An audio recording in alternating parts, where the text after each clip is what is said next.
اچھا میرے بھائیوں، آج 24 اگست 2025 کو سنڈے کے دن ہمارا یہ پبلک سیشن نمبر 213 ہو رہا ہے۔ آج کا کرنٹ افیئر میں کور کر چکا ہوں، قرآن پاک کی حفاظت سے متعلق، اور جو مفتی طارق مسعود صاحب حفظہ اللہ تعالی نے ایک شکوہ کیا تھا تو اس کا جواب شکوہ بھی میں نے ریکارڈ کروا دیا۔ اب ریئل ٹائم جو آپ کی پرچیاں میرے پاس آئی ہیں میں انشاءاللہ تعالی انہیں کور کروں گا، امید ہے یہ ساری کور ہو جائیں گی۔ ورڈک دے دوں گا، جہاں پر کوئی تفصیل ریکوائرڈ ہوگی تو اپنی کوئی ویڈیو آپ کو ریفر کر دوں گا انشاءاللہ۔ آپ اعلی حضرت کا ذکر کیا کرتے ہیں، آپ کے نزدیک وہ اعلی حضرت کون ہے؟ میرے نزدیک نہیں ہے وہ اعلی حضرت، اعلی حضرت ان کے نزدیک ہیں جن کے بڑے ہیں، یعنی کہ بریلویوں کے بڑے امام احمد رضا بریلوی المتوفا 1921 عیسوی بمطابق 1340 ہجری، ان کی ڈیتھ کا میں ایئر بتا رہا ہوں۔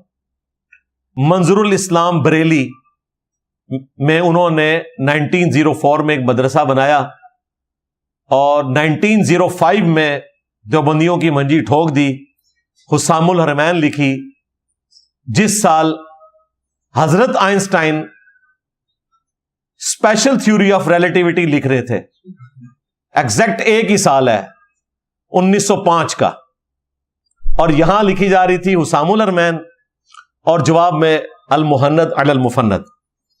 تو 100 سال بعد ہم نے یہاں کھڑے ہونا تھا اور انہوں نے وہاں کھڑے ہونا تھا جہاں وہ کھڑے ہوئے، آج پوری دنیا کو ڈکٹیٹ کر رہے ہیں۔ تو اعلی حضرت ہم ان کو کہتے ہیں۔ باقی رسپیکٹ اس حوالے سے دینا، اگر کوئی اعلی حضرت کہہ کے بات سنتا ہے تو مجھے کوئی اعتراض نہیں ہے۔ یہ علیحدہ بات ہے کہ وہ باقیوں کو گھٹیا حضرت کہتے ہیں۔ وہ ہاشمی میاں کا آپ نے کلپ دیکھا نا کہ ترجمہ دیکھنا چاہیے کہ اعلی حضرت کا ہے یا کسی گھٹیا حضرت کا ہے، تو پھر میں نے اعلی حضرت کے ترجمے میں بھی کچھ گھٹیا چیزیں ان کو بتائیں کہ یہ انہوں نے گھٹیا ترجمہ کیا ہے، وہ الگ سے میری ویڈیو ریکارڈ ہے۔ جو پازیٹیو چیزیں ہیں وہ میں نے کنز الایمان ان کے ترجمے کی ہائی لائٹ کی ہیں۔ برتھ ڈے پہ کیک کاٹنا کیسا ہے جی؟ کاٹیں کھائیں، کوئی مسئلہ نہیں، یہ کوئی مذہبی ایکٹیویٹی نہیں ہے، یہ کلچرل ایکٹیویٹی ہے۔ نماز کے بارے میں کوئی ایسی لائن بول دیں کہ نماز پڑھے بغیر رہا نہ جا سکے۔ آج میں نے بولی ہے بھائی، عقیدے کے بعد سب سے بڑی چیز نماز ہے، جس کے بغیر انسان مسلمان ہی نہیں۔ وَأَقِيمُوا الصَّلَاةَ وَلَا تَكُونُوا مِنَ الْمُشْرِكِينَ، نماز قائم کرنا، مشرک نہ ہو جانا۔ اور صحیح مسلم میں حدیث 246، بندے کے کفر اور ایمان، شرک اور اسلام کے درمیان فرق نماز ہے۔ اس کے بعد اب کون سی بات رہ گئی بھائی؟ پاکستان کے شناختی کارڈ میں آپ مسلمان ہیں، لیکن اگر بے نمازی ہیں تو اللہ کے حضور آپ مسلمان نہیں ہیں۔ اسی لیے صحیح مسلم میں آتا ہے کہ ابن مسعود کہتے ہیں رسول اللہ کے زمانے میں اگر کوئی شخص 2 بندوں کے سہارے مسجد میں آ سکتا تو مسجد میں نماز پڑھتا تھا، کہیں اسے منافق نہ سمجھا جائے۔ اس زمانے میں جماعت چھوڑنے کے اوپر منافق ہو جاتا تھا بندہ، نماز چھوڑنے والا تو پتہ نہیں کیا تھا۔ وہ جامعہ ترمذی میں حدیث ہے، عبداللہ بن شقیق تابعی کہتے ہیں کہ صحابہ کرام تارک الصلاۃ کی صرف تکفیر کرتے تھے، یعنی بے نمازی کو وہ کافر سمجھتے تھے اور کسی پہ کفر کا فتویٰ نہیں لگاتے تھے۔ جامعہ ترمذی میں حدیث ہے، جس نے جان بوجھ کے نماز چھوڑی اس نے کفر کیا۔ اور مسند احمد میں حدیث ہے، نبی الاسلام نے کہا کہ نماز کبھی نہ چھوڑنا ورنہ اللہ کا ذمہ کرم تم سے اٹھ جائے گا۔ اور مسند احمد میں حدیث ہے کہ بے نمازی کے لیے قیامت والے دن نہ کوئی نجات ہوگی، نہ کوئی دلیل ہوگی اللہ کے حضور چھٹکارے کی، اور اس کا حشر فرعون، قارون اور حامان کے ساتھ ہوگا۔ اور جو نمازی ہے اس کے لیے دلیل بھی ہوگی اور نجات بھی ہوگی اللہ کے حضور، اس کی نماز۔ تو یہ کافی ساری چیزیں میں اکثر بیان کرتا رہتا ہوں۔ میں نے ایک منت مانی تھی کہ اگر میری حاجت پوری ہو جائے تو مسجد میں 50,000 جمع کرواؤں گا۔ حاجت پوری ہوگی، لیکن میرے بہن بھائی کے حالات کافی خراب ہے، کیا میں رقم ان کو دے سکتا ہوں؟ نہیں جی، ان کو رقم آپ نہیں دے سکتے، جو منت تھی وہی آپ کو منت پوری کرنی ہے۔ ہاں، ایک شرعی ہیلا یہ ہو سکتا ہے کہ آپ اپنی منت کو توڑ دیں اور اس کا کفارہ ادا کر دیں۔ منت توڑنے کا کفارہ وہی ہے جو سورۃ المائدہ کے اندر آیت نمبر 89 میں رپورٹ ہوا. غلام آزاد کریں، آج کل تو obsolete ہے، اور اگر وہ نہیں کر سکتے، صحیح مسلم میں بھی تفصیل موجود ہے، سورۃ المائدہ کی آیت نمبر 89 میں بھی آیا کہ قسم اور منت کا ایک ہی کفارہ ہے، 10 مسکینوں کو کھانا کھلائیں یا انہیں کپڑے لے کر دیں، دونوں میں سے ایک کام. اور اگر غریب ہیں تو 3 روزے رکھ لیں. آپ غریب تو نہیں ہیں کیونکہ 50,000 منت آپ نے مانی ہوئی ہے، تو 10 مسکینوں کو کھانا کھلا دیں. 500 روپے کا تو ایک مسکین کا کھانا ہو ہی جائے گا نا جی، تو تقریباً 5,000 روپے ادھر لگ جائے گا، باقی 45,000 دے دیں ادھر. اور یہ میں آپ کو شرعی ہیلا بتا رہا ہوں، باقی ان منتوں کے ماننے سے کوئی فرق نہیں پڑتا. بخاری مسلم میں حدیث ہے کنجوس کا مال نکلتا ہے، منت سے کوئی مصیبت ٹلتی کوئی نہیں. ہاں، چونکہ اب آپ اپنے ساتھ کر چکے ہیں لہذا آپ نے پورا کرنا ہے، تو بہتر یہ ہے کہ آپ منت پوری کریں اپنی.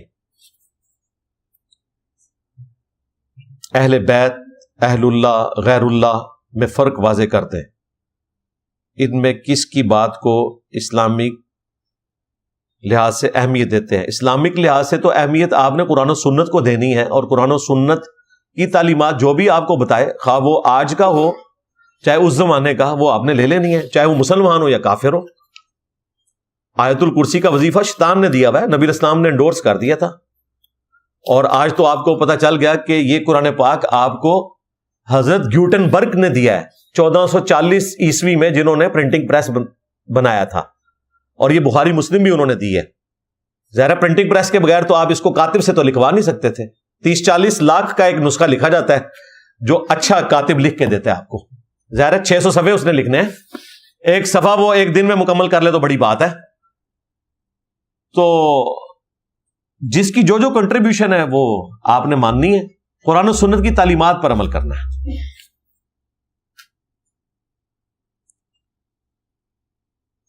روزے بھی رکھ کر دیکھ لیے، شہوت کنٹرول نہیں ہوتی.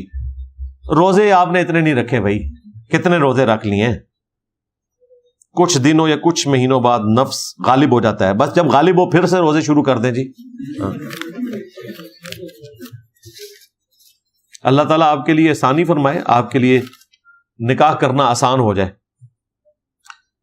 خلافت و ملوکیت میں پائی جانے والی تبدیلیوں کے بارے میں آپ کی کیا رائے ہے؟ کوئی تبدیلی نہیں. کیا مارکیٹ میں ملنے والی اور مولانا مودودی کی لکھی ہوئی کتاب ایک ہی ہے؟ ہم نے تو کراچی کے مفتی صاحب کو چیلنج دیا تھا کہ اپنے مولویوں کی تقلید میں تم نے ایک پھکڑ چھوڑ دیا کہ جی اس زمانے کی خلافت و ملوکیت اور تھی، آج کی اور ہے، کیونکہ آج کل جماعت اسلامی سے ان کی دوستی ہو گئی ہے نا. تو اور بھائی مودودی صاحب نے جو لکھا تھا آج تک وہی لکھا ہوا ہے بھائی. اس زمانے کی 1967 کی خلافت و ملوکیت، آج کی خلافت و ملوکیت ایک ہی ہے.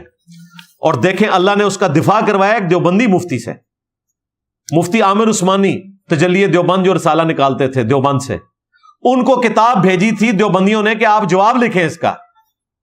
وہ کتاب پڑھ کے خود گمراہ ہو گئے انورٹڈ کاماس میں، اور 700 صفحوں پر انہوں نے تجلی دیوبند میگزین میں خلافت و ملوکیت کا دفاع لکھا، جو آج پرنٹ ہو چکا ہے باقاعدہ، تجلیات صحابہ کے نام سے. اگر ایک فرد کی کمائی کے بارے میں معلوم ہو کہ وہ جوئے سے کماتا ہے، آپ سے خریداری کرنے آئے تو کیا یہ رقم میرے لیے حلال؟ جی آپ کے لیے حلال ہے بھائی، وہ جوا تو اس کے اوپر ہے نا، آپ کے اوپر. کل کو آپ لکھ کے لگائیں گے جی فلاں بھی نہیں لے سکتا، فلاں بھی نہیں لے سکتا، تو اس طرح تو نہیں ہوگا بھائی. وہ اس کی کمائی ہے. آپ نے دودھ دینا ہے ایک کافر کو بھی، ایک مسلمان کو بھی، ایک حرام خور کو بھی، ایک حلال خور کو بھی. اس کی برائی کا وبال اس پہ ہوگا. اس طرح تو دنیا کا نظام نہیں چلتا. موجودہ ملکی حالات کے تناظر میں سود کے بارے میں آپ کی کیا رائے ہے؟ سود کے بارے میں میری کیا رائے ہوگی؟ اللہ اور اس کے رسول کے خلاف اعلان جنگ ہے. اگر ہم بینک میں 2 لاکھ کی جمع پونجی کی مد میں رکھتے ہیں، کچھ عرصے بعد کم ہو جاتی ہے، ٹھیک ہے اسلامک بینک میں رکھے نا بھائی، دوسرے بینکوں میں آپ نہ رکھیں. ہم نے تو بتایا اسلامک بینک جو ہے وہ کاروبار کی بنیاد کے اوپر چل رہا ہے. اس کے اوپر میری ویڈیو ریکارڈ ہے. اب تو ماشاءاللہ اسلامک بینک اتنے زیادہ ہیں، پاکستان میں تو کوئی ایشو ہی نہیں ہے.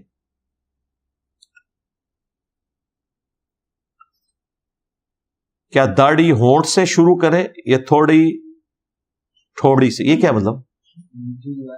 اچھا اچھا، مٹھی ہونٹ سے؟ ہونٹ سے کیسے آپ نے کرنی بھائی؟ مٹھی داڑھی جو ہے وہ ایسے کر کے آپ نے پکڑنی ہے. ایسے کر کے پکڑیں گے تو وہ قادری صاحب والی مٹھی ہوگی. ہاں وہ وہیں سے ناپتے ہیں. اب آپ پوچھیں کہ جی اس کا ثبوت کیا ہے؟ ثبوت یہ ہے کہ قرآن میں ہے کہ حضرت موسیٰ علیہ السلام نے ہارون علیہ السلام کی داڑھی پکڑ لی تھی. تو پکڑی جانے والی داڑھی وہی ہوتی ہے جو ٹھوڑی کے نیچے مٹھی ہو, ورنہ تو ہاتھ میں ہی نہیں آتی.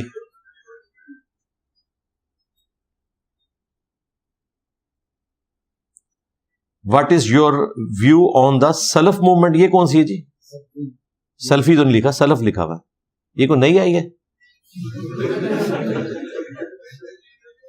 سلفی موومنٹ اگر تو قرآن و سنت کے مطابق ہے, اہل الحدیث اہل السنہ کی فکر پہ ہے, پھر تو ٹھیک ہے. اگر اس میں تکفیری سوچ ہے تو پھر خارجی ہوں گے.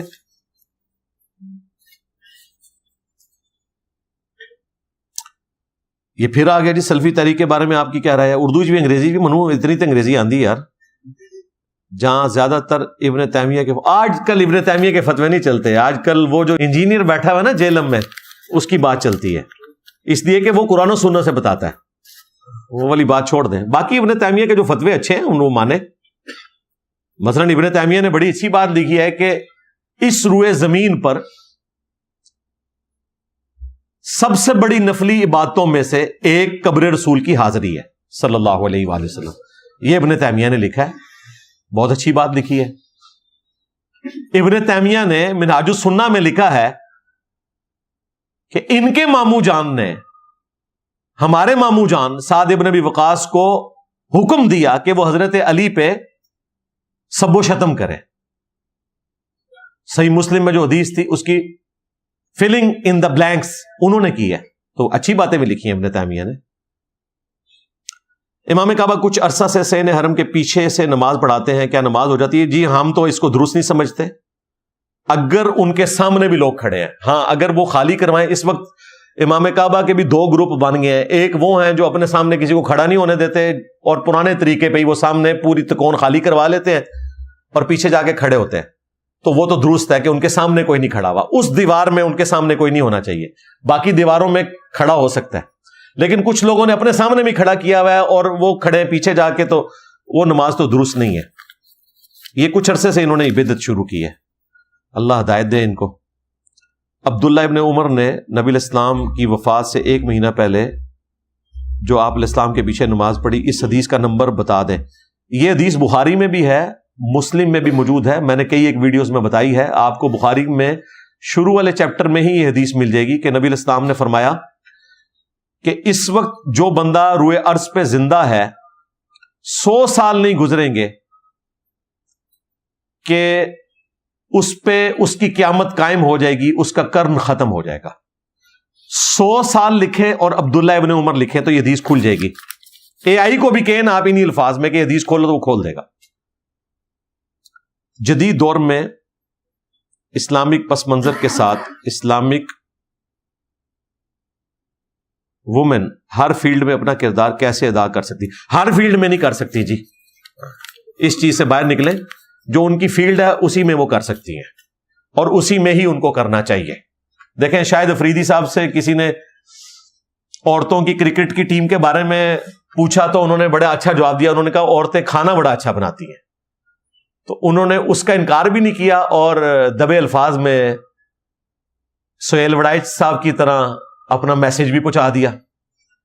تو یہ بڑا اچھا فن آتا ہے شاہد افریدی صاحب کو. تو ہمارا بھی یہی موقف ہے. ہاں گائنی کی فیلڈ میں آئیں, اسی طریقے سے ٹیچنگ کی فیلڈ میں آئیں, یہ کام ہے کرنے کے. کرکٹ, فٹ بال اور ہاکی کھیلنے کی ضرورت نہیں ان کو. کیا مسلمان ہی جنت میں جائیں گے یا کوئی بھی انسان جو اچھے عمل کرے گا؟ قرآن پاک کی ایک آیت میں ہے یہود و نصارہ بھی جائیں گے. جی اس میں ہے کہ اگر اللہ اور یوم آخرت پر ایمان لے آئیں تو. اگر یہود و نصارہ اللہ کے بارے میں صحیح عقیدہ نہیں رکھتے تو پھر نہیں ہے. دوسرا یہ ان کے زمانے کے لوگوں کے لیے, اس میں میری پوری ویڈیو ہے. کیا یہودی اور عیسائی بھی یا کرسچنز موسٹ اپروپریٹ وہ بھی جنت میں جائیں گے؟ تو سورہ البقرہ کی آیت نمبر 62 کی میں نے تشریح اس میں بیان کی ہوئی ہے. ویسے اگر آج میرا لیکچر جلدی ختم ہو جاتا نا تو میں نے اس ٹاپک کو آج ڈسکس کرنا تھا. 5 میں نے ایگزامپلز رکھی ہوئی تھی قرآن پاک سے جو آیات آپٹیمل سولوشن کے تحت آپ کو سولوشن پیش کرنا پڑتا ہے آپس میں بظاہر ٹکراتی ہیں. ان میں پہلی مثال جو سہیل وڑائٹ صاحب نے کالم لکھا, اس کے اوپر کئی لوگوں نے آگے سے پھر یہ کہنا شروع کر دیا جی ابلیس دیکھیں پہلے فرشتوں کا استاد تھا, فرشتہ تھا, اور بعد میں وہ گمراہ ہو گیا, اور ابلیس کبھی بھی فرشتہ نہیں تھا, وہی جن تھا. ٹھیک ہے, اس طرح قرآن پاک میں کئی اور چیزیں بھی ہیں. مثال کے طور پر میں نے 5 مثالیں رکھی تھی, ان میں سے ایک یہ بھی رکھی ہوئی تھی, لیکن ٹائم نہیں مجھے ملا. تو انشاءاللہ امید ہے اگلے ہفتے ٹائم ملا تو میں اس ٹاپک کو پھر سے ایڈریس کر دوں گا. آپ کے لیے یہ ہے کہ جیوز اس وقت تک مسلمان تھے جب تک انہوں نے عیسیٰ ابن مریم کا انکار نہیں کیا, اور کرسچنز اس وقت تک مسلمان تھے جب تک کہ انہوں نے محمد رسول اللہ کا انکار نہیں کیا. تو وہ بھی جنت میں جائیں گے اپنے اپنے زمانے کے. ہاں, آج کی ڈیٹ میں اگر کوئی جیوز اور کرسچنز میں اسلام کی حقانیت کھلنے کے باوجود اسلام کو قبول نہیں کرتا تو وہ جنت میں نہیں جا سکتا.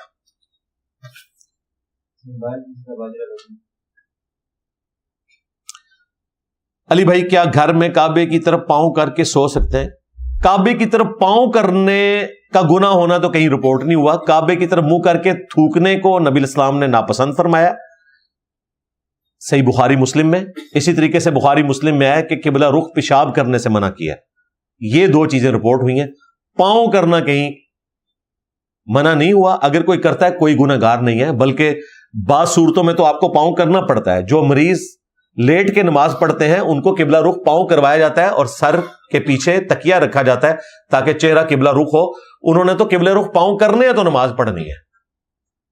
سعودی عرب میں آپ دیکھیں, جیسے ہی کعبے میں مطاف کے اندر جہاں طواف ہوتا ہے, نماز سے لوگ فارغ ہوتے ہیں تو سیدھے ٹانگیں کر کے نا ایسے قبلہ طرف بیٹھ جاتے ہیں. یعنی عربیوں کی عادت ہے, وہ اپنی ٹانگوں کو سیدھا کرتے ہیں تو ایسے. وہاں یہ گناہ کوئی نہیں ہوتا, یہ پاکستان میں ہی ہے. بلکہ پاکستان میں تو کہتے ہیں کہ جی اگر کعبے کی طرف کوئی ٹانگیں کر کے سویا ہوا ہے تو اسے جگا دیں, اور اگر کوئی بغداد شریف کی طرف ٹانگیں کر کے سویا ہوا ہے وہ دی لتیں ہی کاٹ دو. ہاں,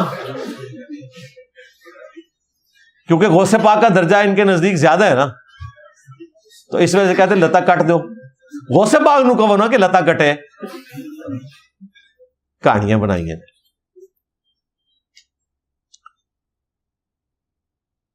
آپ نے کہا تھا اہل حدیث جنازہ سنت کے مطابق پڑھاتے ہیں, لیکن سعودیہ میں جنازہ ویسے پڑھاتے ہیں جیسے بریلوی اور دیوبندی پڑھاتے ہیں. نہیں جی, سنت کے مطابق ہی پڑھاتے ہیں بھائی.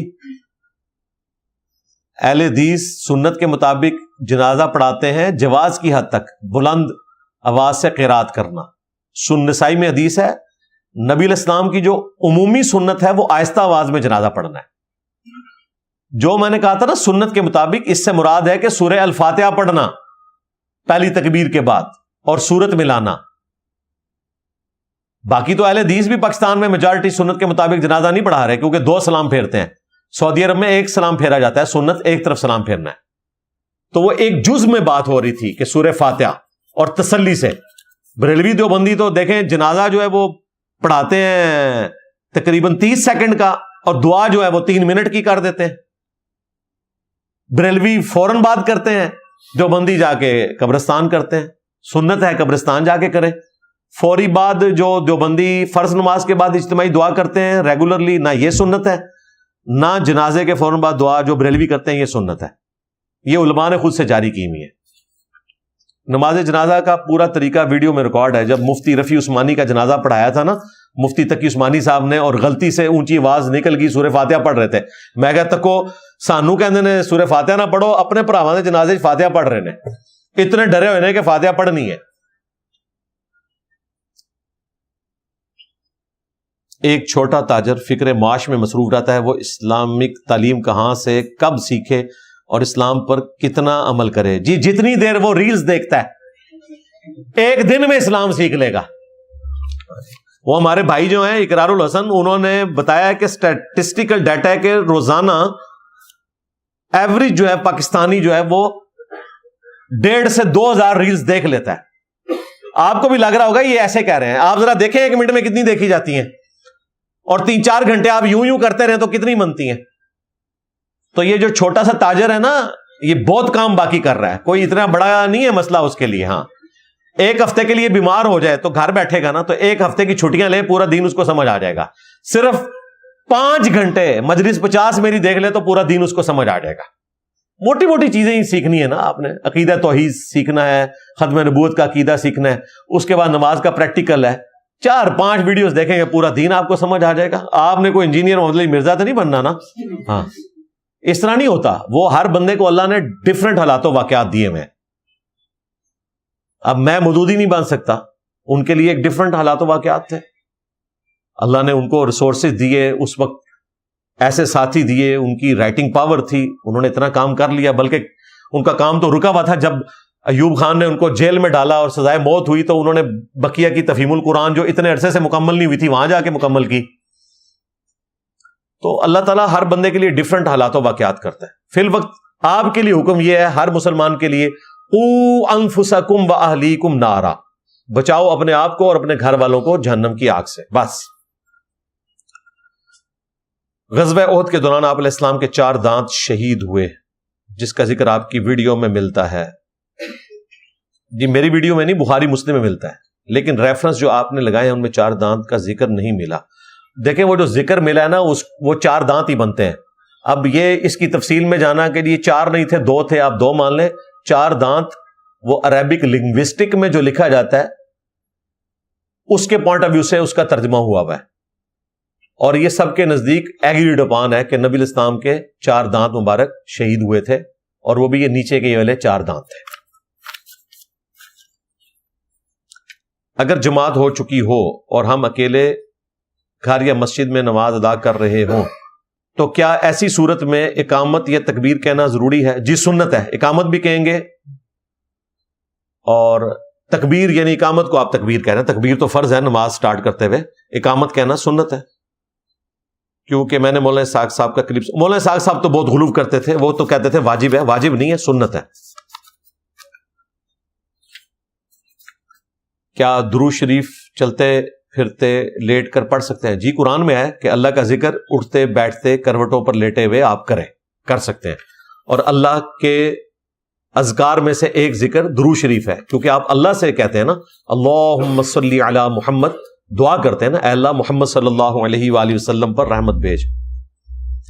اگر ایک لڑکی کی شادی کم عمری میں ہوئی اور اس کو طلاق ہوئی, اب وہ اس صدمے کی وجہ سے دوبارہ شادی کرنے کے لیے رضامند نہیں ہو رہی, اس کے لیے کیا احکامات ہیں؟ جی وقفہ دیں کچھ عرصے کے لیے, انشاءاللہ وہ رضامند ہو جائے گی. فوراً تو نہ کروائیں, یہ تو زیادتی والی بات ہے. کچھ عرصہ وہ سٹیبل ہو جائے پھر آپ کروائیں. ہم جس کو پسند کرتے ہیں اس کو اظہار کرنا ضروری ہے. دیکھیں جی, اگر آپ مجھ سے محبت کرتے ہیں اللہ اور اس کے رسول کے لیے تو اظہار کرنا چاہیے, اگر یہ میری طرف اشارہ ہے. اگر کسی اور چکر میں تو یہ کام آپ نہ کریں. ہاں, اس کی بجائے اگر آپ کہیں رشتہ کرنے کا ارادہ رکھتے ہیں تو اپنے ماں باپ کو انوالو کریں, اور اس کے بعد اس کے ماں باپ کو انوالو کریں, اور پھر معاملات کو آگے لے کے چلیں. چھپی دوستی اسلام میں نہیں ہے. ایک گھر میں سب نماز پڑھتے ہیں, ایک شخص نماز نہیں پڑھتا, تو کیا اس کی نحوست پورے گھر میں پھیلے گی؟ نہیں جی, اس طرح نہیں پھیلتی, بے فکر ہے. بخاری مسلم میں حدیث ہے, نبی اسلام نے مردوں کو حکم دیا کہ فرض کے بعد اپنی نفلی نمازوں کا کچھ حصہ گھر میں پڑھا کرو, اس کی وجہ سے گھر میں برکت ہوگی. تو گھر میں برکت کے لیے آپ نماز پڑھتے ہیں, نفلی نماز, تو بے فکر ہیں ان کی نحوست نہیں پڑتی آپ پہ.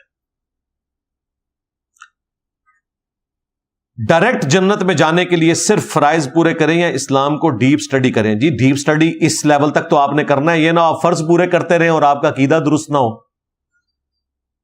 فرض تو باپا جانی بھی پورے کر رہے ہیں, لیکن سموجے اونٹ نکل رہے ہیں اور مچھر چھان رہے ہیں. کیڑیوں کی ان کو فکر ہے کہ کیلوں پہ جو کیڑیاں ہیں کیلے واپس وہاں رکھ کے آئیں, لیکن جو اتنا بڑا شرک ہو رہا ہے وہ ان کو نظر نہیں آ رہا. تو ڈیپ سٹڈی اس لیول پہ تو آپ کو کرنے کی ضرورت ہے نا, اپنے عقیدے درست کریں. حضرت سلیمان علیہ السلام کے دربار میں وہ شخص تخت کیسے لے کر آیا, اس کے پاس کون سا علم تھا؟ جی میرے پاس وہ علم نہیں ہے. ہاں, سائل ادیم صاحب سے رابطہ کریں, شاید ان کے پاس اس طرح کا کوئی علم ہو. وہ علم اس طرح بعد میں ٹرانسفر نہیں ہوا, ورنہ دنیا میں موجود ہوتا. اگلے دن ایک بھائی ہماری لائیو سٹریم میں آئے اٹلی سے, انہوں نے بڑی اچھی بات کی. وہ کہتے ہیں میرا چھوٹا سا بیٹا ہے اور اس نے اتنی عقل مندی کی بات کی ہے. اس نے کہا بابا جان آپ شروع میں بریلوی تھے, آپ نے کبھی نہیں سوچا کہ اس دور میں جس کے پاس کوئی بھی ہنر ہوتا ہے وہ یوٹیوب پہ اپنا چینل بناتا ہے. تو اگر کوئی بابا اڑ سکتا ہوتا تو ابھی تک اس نے چینل بنا کے اڑنے والی ویڈیوز ریکارڈ کروائی ہوتی. بالکل صحیح بات کی ہے. جس کے پاس جو فن ہے وہ سامنے آتا ہے. کوئی اچھا خطاط ہے تو خطاطی کر کے ویڈیو چڑھاتا ہے. ہم سمجھتے ہیں کہ ہم نے قرآن و سنت کو صحابہ اور اہل بیت کے منہج کے مطابق سمجھا ہے تو ہم نے ویڈیو بنا کے لوگوں کے سامنے اس کو پریزنٹ کیا ہے اور پوری دنیا میں ایک ہلچل مچ گئی ہے. اب آپ کہیں گے جی کوئی ایسا خاص علم ہے جو کسی بندے کے پاس ہے, انہیں اپنے کول رکھے, کچھ بھی نہیں ہوتے پلے. ورنہ جو میں نے ادم مچایا ہوا ہے, کوئی ایک بابا تو ابھی تک سامنے آ جاتا کہ انجینئر سے آیا تھا کو میں اڑدا پہ جائے. تو یہ ساری کہانی ہے بھائی. رہا تخت بلقیس والا واقعہ, وہ واقعہ ہوا, وہ ایک علم تھا جس کو ہم سمجھانے کے لیے کرامت کہتے ہیں, ورنہ وہ کرامت بھی نہیں تھی, کیونکہ کرامت کوئی کر کے نہیں دکھا سکتا کہہ کے. تو اس نے تو کہہ کے یہ کام کیا. اور دیکھیں کتنا مظلوم ہے وہ جن جس نے کہا تھا کہ میں آپ کی مجلس برخاست ہونے سے پہلے 1000 ٹن کا وہ تخت لے آؤں گا. اس بیچارے کو کوئی یاد ہی نہیں کرتا یار, وہ بھی اتنے بڑے علم والا بندہ تھا. اس نے دعویٰ ہی بہت بڑا کر دیا. اس نے تو پلانٹ ارتھ سے باہر چھکا پھینک دیا نا, ورنہ باؤنڈری سے باہر اس نے بھی پھینکا ہوا ہے.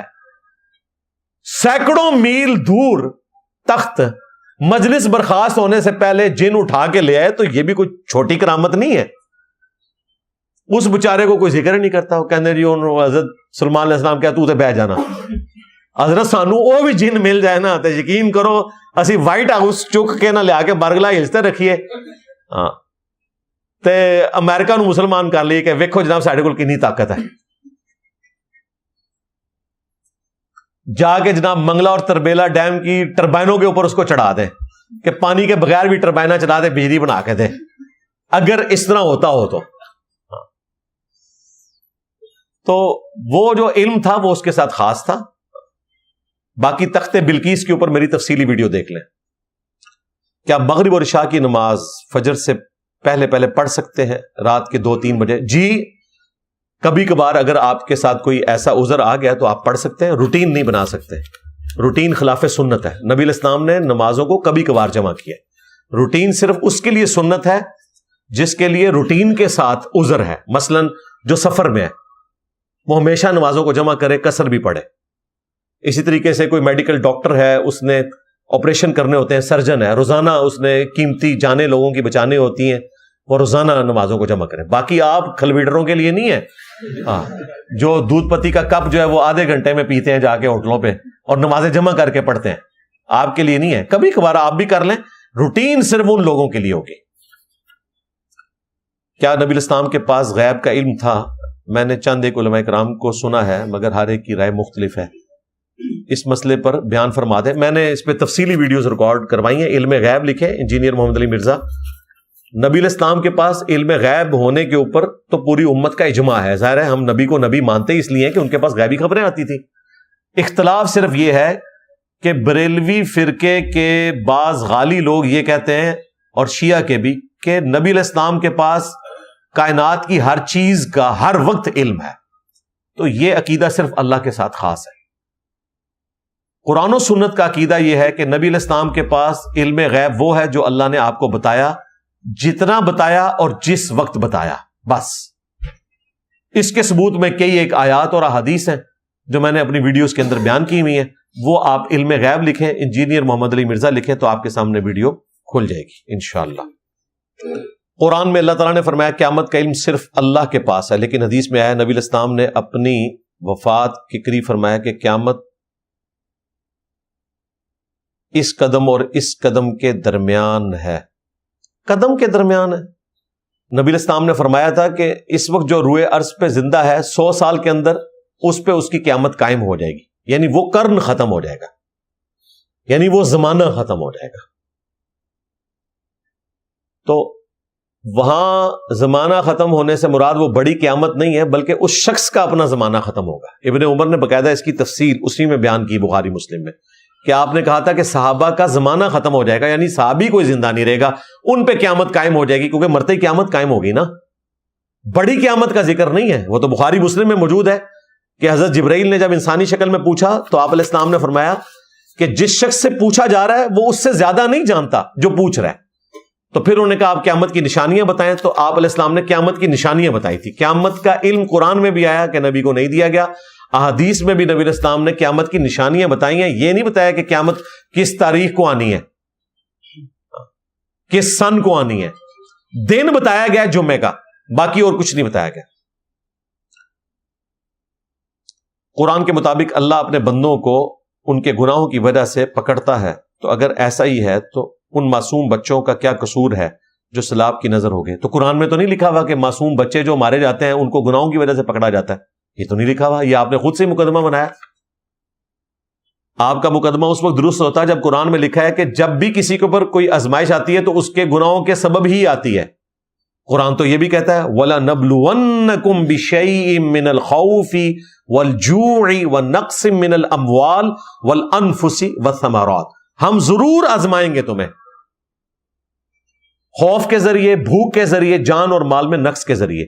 انبیاء کو جو آزمایا گیا ان پہ تکلیفیں آئی ہیں تو کیا گناہوں کے سبب آئی ہیں؟ نہیں, ان کے درجات بلند کرنے کے لیے وہ صبر کر کے آخرت کا اجر کمائیں.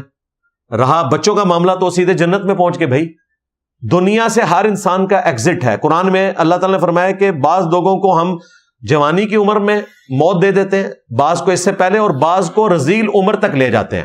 ہر بندے کے لیے اللہ تعالیٰ نے زندگی الگ مقرر کی ہوئی ہے. تو قصور والی بات نہیں ہے. میرے نزدیک تو جو بندہ جوانی میں مرتا ہے اس پہ زیادہ غم ہوتا ہے بنسبت جو بچپن میں فوت ہو جاتا ہے کہ اب تو اس کی زندگی سٹارٹ ہوئی تھی. آپ ذرا اس شخص سے پوچھیں جو 50s میں ہے, وہ کہتا ہے جی میری زندگی تو اب شروع ہوئی ہے, اب میں اپنے بچوں کی شادیاں کروں گا, اس وقت تو مجھے موت آ جائے تو بڑی سخت زیادتی ہے میرے ساتھ. تو موت کو انسان پسند نہیں کرتا, ہاں مومن بھی پسند نہیں کرتا جب تک کہ اللہ اسے آمادہ نہیں کرتا. اسی لیے بخاری میں حدیث ہے, اللہ تعالیٰ فرماتا ہے مجھے کسی کام میں کوئی رکاوٹ نہیں آتی, نہ میں تذبذب کا شکار ہوتا ہوں, ریلیکٹنٹ ہوتا ہوں, سوائے ایک کام کے کہ جب مجھے کسی مؤمن کی روح قبض کرنی ہوتی ہے, کیونکہ میرا بندہ موت کو پسند نہیں کرتا اور میں اسے موت دینا چاہتا ہوں. پھر اللہ تعالیٰ اسے آمادہ کرتا ہے. دنیا سے کوئی نہیں جانا پسند کرتا, یہ ذہن میں رکھیے گا. جینے کی محبت اللہ تعالیٰ نے انسان میں رکھی ہے اور یہ ہماری فطرت ہے, ہونی چاہیے. اسی لیے کہا جاتا ہے جان بچانا فرض ہے. اگر سب کچھ تقدیر میں لکھا ہوا ہے تو دعا تقدیر کو کیسے بدل دیتی ہے؟ وہ ایسے بدل دیتی ہے کہ تقدیر میں لکھا ہوتا ہے کہ اگر یہ دعا کرے گا تو میں اس کی تقدیر بدل دوں گا, اگر دعا نہیں کرے گا تو نہیں بدلوں گا. تو یہ بھی تقدیر میں ہی لکھا ہوتا ہے. تو جب آپ کرتے ہیں تو بدلی جاتی ہے. بخاری مسلم میں حدیث ہے جو چاہتا ہے کہ اس کی عمر دراز کر دی جائے اور اس کے رزق میں اضافہ ہو, یہ دو چیزیں ہر بندہ چاہتا ہے, عمر دراز اور رزق میں اضافہ. تو اسے چاہیے کہ اپنے رشتہ داروں کے ساتھ اس نے سلوک کرے, یعنی کہ مال پانی, خالی تھپکیاں نہیں, اپنے رشتہ داروں کے ساتھ, رحمی رشتوں کے ساتھ. لوگ پوچھ رہے ہوتے ہیں جی بہن بھائیوں کو زکات لگ جاتی ہے, اور سب سے بہترین مصرف بہن بھائیوں کو زکات دینا ہے اگر انہیں زکات لگتی ہے. رزق میں اضافہ اور عمر میں اضافہ, یعنی برکت ہو جائے گی اس طرح کے کام کرنے سے. تو تقدیر ظاہر بدلی گئی نا, اعمال کی برکت سے, دعاؤں کی برکت سے. میری ساری فیملی شیعہ ہے, میں نماز شیعہ کی طرح پڑھتا تھا. شیعہ سنی کی نماز ہی ایک ہے بھائی, اسی طرح ہی پڑھتے رہے, کوئی مسئلہ نہیں. اب مسلم ہونے کے بعد دوسرے طریقے سے نماز پڑھتا ہوں. جب میری فیملی, میرے ماں باپ مجھ سے ناراض ہوتے ہیں تو میں ان کی خوشی کے لیے دونوں نمازیں پڑھ لوں. اور بھائی دونوں طریقے سنت ہے, آپ نے لگتا ہے نماز کا پریکٹیکل نہیں دیکھا. رہا معاملہ وہ ٹکی رکھنے والا, تو بھائی یہ دین میں غلو کیا ہوا ہے انہوں نے, بالکل یہ ان لاجیکل بات ہے. میں نے کئی شیعہ علماء سے اس کے اوپر ڈسکشن کی ہے کہ آپ نے ایک مستحب کام کو ایک ایکٹیویٹی بنا کے پیش کیا کہ لوگ ٹکیاں جیب میں رکھ کے پھر رہے ہیں, قالین کے اوپر بھی ٹکی رکھ رہے ہیں. بھائی اصل جو مقصد تھا سجدے کا وہ تھا ٹو باؤ ڈاؤن, اپنے ماتھے کو اپنے رب کے سامنے جھکا دینا. اب یہ کہنا کہ جب تک مٹی پہ نہیں رکھیں گے سجدہ نہیں ہوگا, بھائی کسی آیت حدیث کے اندر نہیں آیا. افضل ہے کہ مٹی پہ سجدہ کریں, چٹائی پہ کریں, لیکن اس کو اس طریقے سے پریزنٹ کرنا کہ آپ اس کے بغیر سجدے کے قائل نہیں ہوتے, یہ دین میں آپ نے ایک چیز ایسی داخل کر دی ہے جس کی کوئی اصل موجود نہیں ہے.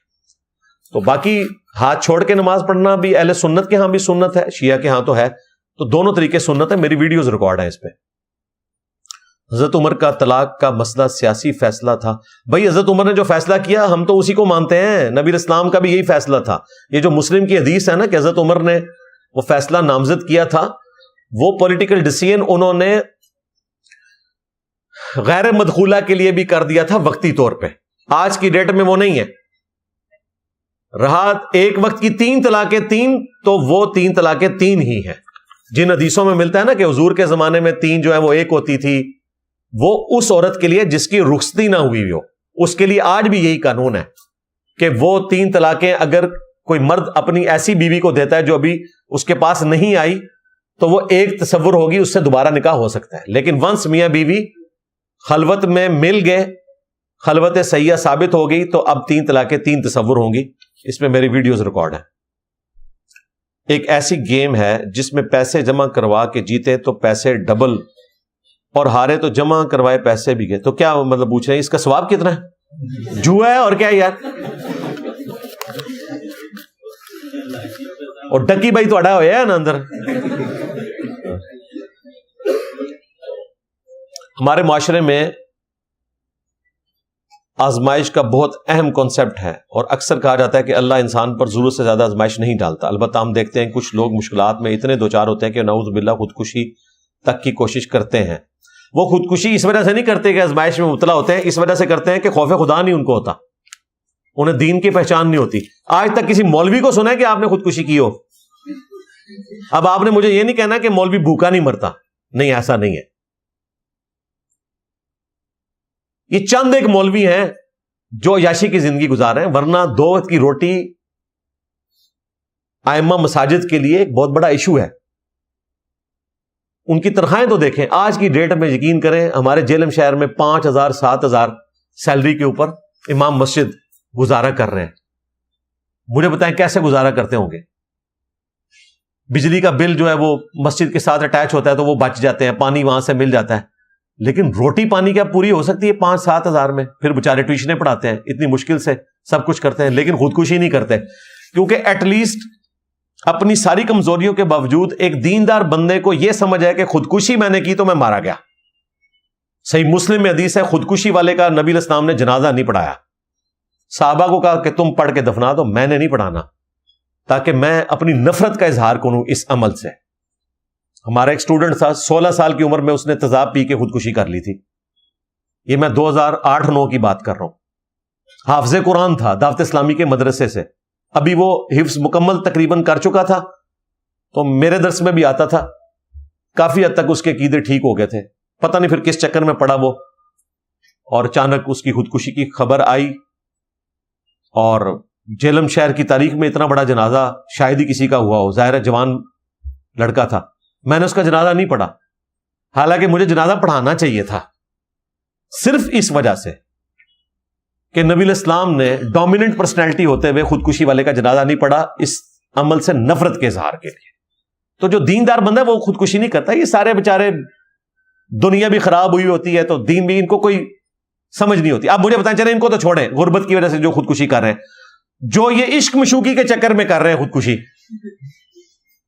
وہ کیا مجبور ہوئے میں؟ ہماری اکیڈمی میں اگر 100 کالیں آتی ہیں نا طلاق کے اوپر, تو اس میں سے آلموسٹ سمجھ لیں 90 کالیں وہ ہوتی ہیں جو لو میرج ہوئی ہوئی ہوتی ہے. تو بعد میں پھر وہ طلاق کے مسئلے پوچھ رہے ہوتے ہیں. پہلے تو وہ سمجھتے ہیں کہ میں تو جان دے دوں گا, چاند توڑ کے لے آؤں گا, تارے توڑ کے لے آؤں گا, بعد میں رشتہ ہی توڑ دیتے ہیں.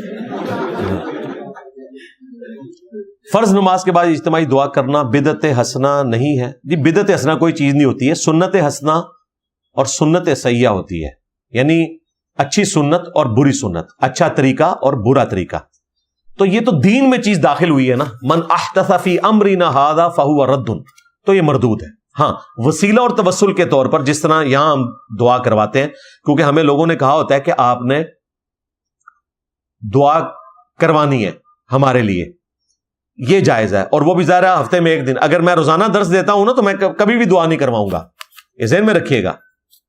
اب آپ یہ نہ کہ 5 نمازوں میں ہر نماز میں جو امام مسجد کو کسی نے کہا ہوتا ہے ہمارے لیے دعا کرے تو اس لیے وہ کرواتا ہے، وہ اس لیے نہیں کرواتا.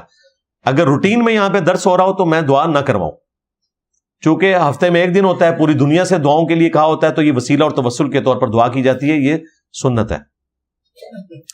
کیا اللہ تعالیٰ کو نبی علیہ السلام نے معراج کی شب دیکھا، دیدار کیا، جیسا کہ ڈاکٹر اسرار صاحب فرماتے ہیں کہ نہیں دیکھا؟ ڈاکٹر اسرار صاحب نے آدھی بات کی ہے جی. پوری بات یہ ہے کہ شب معراج نبی صلی اللہ علیہ وآلہ وسلم اور اللہ تعالیٰ کی ملاقات ہوئی ہے، اور وہ ایسی ملاقات تھی جس میں تیسرا کوئی شریک نہیں تھا. یہاں سے بات سٹارٹ کریں. اور اس میں نبی علیہ السلام کو صحیح مسلم میں آتا ہے 3 تحفے ملے. 5 نمازوں کا گفٹ، سورۃ البقرہ کی آخری 2 آیات جو اس دنیا میں نازل نہیں ہوئی، یہ آسمانوں پہ نازل ہوئی ہوئی ہیں. آمن الرسول بما انزل الیہ من ربہ والمؤمنون، وہ والی آیات. اور تیسرا، آپ کا جو کوئی امتی شرک نہیں کرے گا نا، قیامت والے دن میں اسے at the end of the day بخش دوں گا. یہ 3 بشارتیں تھی جو نبی علیہ السلام کو شب معراج ملاقات میں ملی. اور اس میں بھی 50 نمازیں تھی. پھر حضرت موسیٰ علیہ السلام سے ملاقات ہوئی، انہوں نے مشورہ دیا، وہ کم ہوتے ہوتے 5 رہ گئی. اسی طریقے سے 1 مہینے کے روزے فائنل ہوئے. یہ وہ ساری چیزیں ہیں جو شب معراج ہوئی اور ملاقات میں ہوئی. اللہ اور اس کے نبی کی ملاقات تھی، اس میں کوئی فرشتہ، کوئی پیغمبر شریک نہیں تھا. اب مسئلہ رہ گیا دیکھنے کا. تو دیکھنے کا ذکر نہ قرآن میں موجود ہے نہ حدیث میں موجود ہے. ملاقات کا ذکر ہے. احادیث میں اس کی تفصیلات آئی ہیں کہ نبی علیہ السلام نے حجاب میں ملاقات کی ہے، اور اللہ کا نور اس کا حجاب ہے، جو صحیح مسلم میں آتا ہے. یہ ساری حدیثیں بخاری مسلم سے میں نے نا ایک ویڈیو میں کور کی ہیں. ملینز آف پیپل نے وہ ویڈیو دیکھی ہے. معراج میں اللہ کا دیدار، وہ آپ دیکھیں. ایک ایک چیز میں نے واضح کی ہے. بالکل وہ والی بات بھی نہیں جو وہابی لوگ پیش کرتے ہیں، اور نہ وہ ہے جو صوفی لوگ پیش کرتے ہیں. جو صحیح بات ہے میں نے امت کو بتائی ہے. ہاں، خواب میں نبی علیہ السلام نے اللہ کو دیکھا ہے. وہ جامع ترمذی میں حدیث موجود ہے، مسند احمد میں موجود ہے. برصغیر میں اولیاء اللہ کی وجہ سے ہم تک اسلام آیا، آپ انہیں تنقید کا نشانہ کیوں بناتے ہیں؟ میں نے اولیاء اللہ کو کبھی تنقید کا نشانہ نہیں بنایا. میں تو اولیاء اللہ مانتا ہی نہیں ان کو. ہاں، اولیاء مانتا ہوں، نمبر 1. نمبر 2، جو شخص اپنے نام کا کلمہ پڑھائے وہ آپ کو مبارک ہو کہ اولیاء اللہ ہوگا، ہمارے نزدیک تو نہیں ہوگا. نمبر 3، اگر کوئی کہتا ہے کتابیں بدل گئی ہیں، تو آج سے پہلے تو آپ کے سارے بزرگ وہ کتابیں پرنٹ کرتے تھے، حرام کی کمائیاں کھاتے تھے. تو ان اولیاء اللہ کا کیا بنے گا جنہوں نے پرنٹ کی ہوئی ہیں؟ اگر وہ فارغ ہوتے ہیں، پچھلے سارے فارغ ہو جان گے، کیونکہ وہ کہیں گے یار سانو فارغ کر رہے ہو، سیدھے انہاں پیچھے ذلیل ہویا. نمبر 4، اسلام کے لیے خدمات تو آج آپ کو میں نے بتا دیا. حضرت گیوٹن برگ، یہ نام یاد رکھنا ہے. اسلام کے لیے جو ان کی خدمت ہے نا، 1440 عیسوی میں، آج سے 600 سال پہلے، پرنٹنگ پریس بنا کے انہوں نے دنیا کے ہر مسلمان کے گھر میں قرآن پہنچایا ہے. دنیا کے ہر مسلمان کے گھر میں جو قرآن ہے نا، اس کا کریڈٹ کسے جاتا ہے؟ حضرت گیوٹن برگ کو. اگر پرنٹنگ پریس نہ ہوتا تو دنیا میں چند گنتی کے لوگوں کے پاس جو کروڑوں روپیہ افورڈ کر سکتے تھے قرآن بخاری مسلم ہونی تھی، باقیوں نے صرف لائبریری میں دور سے دیکھنا تھا. اے جی جناب 40 لاکھ روپے دی بخاری شریف دی پہلی جلد پئی جے، کاتب دی لکھی ہوئی، اور تسی وہ دن سیلفیاں کھچوانی سن اج تہاڈے ہاتھ وچ ہے. ابھی تو میں سافٹ ویئرز کی بات ہی نہیں کر رہا، وہ کہڑے حضرت نے، وہ آج کل دے جے. واٹس ایپ حضرت اسرائیل، ہاں جی، یوٹیوب حضرت امریکہ، کتے کتے سارے حضرت جے خدمات ہیں نا دیے نے. اور پھر حضرت ڈاکٹر ذاکر نائک، ان کو اولیاء اللہ کیوں نہیں مان رہے آپ؟ جس دن بریلوی دیوبندی اہل حدیث شیعہ مشترکہ طور پہ اس دور کا سب سے بڑا ولی غوث وقت ڈاکٹر ذاکر نائک کو ڈکلیئر کر دیں گے میں ان کے سارے بابوں کو مان لوں گا. اس نے کلمہ پڑھایا ہے سینکڑوں ہندوؤں کو کیمرے میں. تو آڈے تے جیلی نے نا 90 لاکھ تے بعد ہی نہیں سی سب کانٹیننٹ دی اس زمانے جنہیں کیمرے چ پڑھایا انہوں تو تسی کہندے ہو کہ جی یہ تے گمراہ ہے. ہم کہتے ہیں ہندوؤں کو کلمہ پڑھایا. وہ پتہ ہے اس کے جواب میں کیا کہتے ہیں؟ وہ کہتے ہیں جی کلمہ تو پڑھایا لیکن اس کے عقیدے ٹھیک نہیں. تواڈے بابے دے بھی عقیدے ٹھیک نہیں. میرے نبی سا ہے ہی کوئی نہیں, تیرے بابے تے شاہی کوئی نہیں.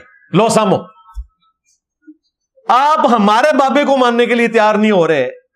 بابا حضرت ڈاکٹر ذاکر نائک جنہوں نے سینکڑوں ہندوؤں کو کلمہ پڑھایا, ہم آپ کے بابے کو کیسے مان لیں کہ اس نے اتنے ہندوؤں کو کلمہ پڑھایا اور وہ ولی اللہ ہے؟ پھر یہ خود آپ کو بتائیں گے کہ کلمہ پڑھانا کسی کے ولی ہونے کی دلیل نہیں ہے. بخاری مسلم میں حدیث ہے اللہ فاسق سے بھی دین کا کام لے سکتا ہے. بالکل ہمارا بھی یہی نظریہ آپ کے بزرگوں کے بارے میں. لو سامو, پٹ گئے سوال پرانے ہو گئے. جشن میلاد مصطفیٰ صلی اللہ علیہ وآلہ وسلم منانا دین نے اسلام میں جائز ہے؟ جی جائز ہے, جائز طریقے سے. اس کے اوپر میری تفصیلی ویڈیوز ریکارڈ ہیں. میلاد کے اوپر سب سے زیادہ ویڈیوز میری ہی کھلتی ہیں اللہ کے فضل سے. گرین پگڑی میں نے ریکارڈ کروائی ہوئی ہیں. تو جو طریقہ جائز ہے وہ ہم نے بتایا ہوا ہے, اور جو انہوں نے خود سے جاری کیے ہیں ان کے اوپر گرفت کی ہوئی ہے.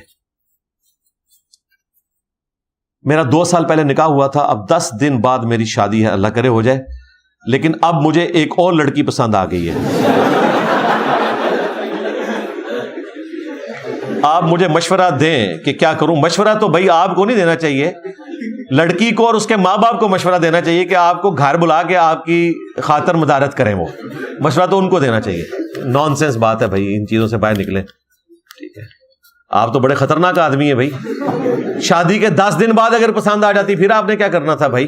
ہاں, تو مشورہ یہی ہے کہ ٹھیک ہے آپ وہاں بھی رشتہ بھیج دیں, 2 شادیاں کر دیں. اسلام میں تو 4 کی اجازت موجود ہے. ٹھیک ہے, باقی ان چکروں سے باہر نکلیں یار.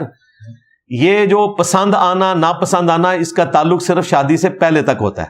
سال 1 میں آپ کے سامنے ہر چیز کھل جائے گی کہ یہ زندگی صرف ایک اس سیکس کے جذبے کے ساتھ نہیں جڑی ہوئی ہے. اصل چیز جو ہے وہ ہمدردی کا جذبہ ہے, جو ایک میاں بیوی ایک خاندان کو وجود بخشتے ہیں. یہ زندگی اتنی خوبصورت زندگی ہے کہ اس کے بغیر انسان نامکمل ہے, کٹی پتنگ کی مانند ہے. میں کہتا ہوں جی, لوگ کہتے ہیں نا جس کی شادی نہیں ہوئی ہے تو وہ اس کا ایمان مکمل نہیں ہے. میں کہتا ہوں وہ تو انسان بھی مکمل نہیں ہوا. حقیقت بات ہے, بے مقصد زندگی ہے, خاندانی زندگی. یہی پیغمبروں نے ہمیں تعلیمات دی ہیں, یہی اللہ کی منشا ہے, اور اللہ تعالیٰ یہی چاہتا ہے کہ یہی سلسلہ آگے چلے. مردوں کے لیے لمبے بالوں کو باندھنا عورتوں, ہندوؤں, سکھوں کی مشابہت نہیں ہے, اور نہیں ہو میرے بھائی, سنت ہے. لمبے بال تو باندھے جائیں گے. بخاری مسلم میں ایک صحابی جو ہے لمبے بال تھے, انہوں نے جوڑا باندھا تھا, تو آپ نے کہا کہ نماز کے وقت جو ہے نا کپڑوں اور بالوں کو سمیٹا نہ کرو, جوڑا کھول لیا کرو. نبی الاسلام بھی خود باقاعدہ اس کو باندھا کرتے تھے. بخاری مسلم میں ہے, سیدہ عائشہ کہتی ہیں کہ 4 لٹیں بنائی ہوتی تھی نبی الاسلام کے بالوں کی, 2 اس طرف 2 اس طرف, اور اس کو گوند لگائی جاتی تھی جو آج کل آپ وہ لگاتے ہیں مختلف قسم کی چیزیں, جیل. ہاں, کیونکہ اتنے گھنے بال گھنگریالے بھی ہوں, ان کو سمیٹنے کے لیے یہ سارا کچھ کرنا پڑتا ہے. تو یہ کوئی مشابہت نہیں ہے نان مسلم کی. نظر بد سے بچنے کے لیے دعا بتا دیں. صحیح بخاری میں, ابو داؤد میں موجود ہے, جو نبی الاسلام حسن و حسین کو دم ڈالا کرتے تھے. ہمارے کربلا والے ریسرچ پیپر میں بھی آخر میں جا کے وہ دم کے الفاظ لکھے ہیں, اعیذکما بکلمات اللہ التامہ من کل شیطان وہامہ ومن کل عین لامہ. تم دونوں کو میں پناہ میں دیتا ہوں اللہ تعالیٰ کی. اعیذکما, تم دونوں کو, اعیذکم, تم سب کو, اعیذ تمہیں, میں نے تینوں سیغے آپ کو بتا دیے. باقی وہ بھی ہے, اعوذ بکلمات اللہ التامات من شر ما خلق, اور یہ صحیح مسلم میں آیا. ابو داؤد ترمذی میں آخری 3 صورتیں, جو بخاری مسلم میں ہے کہ آخری 3 صورتیں المعوذات ہیں. نبی الاسلام اپنے اوپر بھی دم کرتے تھے ان 3 صورتوں کے ذریعے, اور بیماروں کو بھی دم کرتے تھے. شادی کو 5 سال ہو گئے, تمام میڈیکل ٹھیک ہے, اولاد نہیں ہو رہی. پتہ کروایا تو گھر میں اثرات ہیں, گھر سے بال, تعویذات اور چیزیں نکلی. نہیں, ان سے کچھ بھی نہیں ہوتا میرے بھائی, کچھ بھی نہیں ہوتا. اللہ کے بندو, ان چیزوں سے کوئی نہ کسی کی اولاد روک سکتا ہے، نہ کوئی رزق روک سکتا ہے. ایک نیچرل پروسیس ہے، یہی چیز اللہ نے رکھی ہوئی ہے اپنے پاس. سب کچھ ٹھیک ہو پھر بھی اولاد نہیں ہوتی.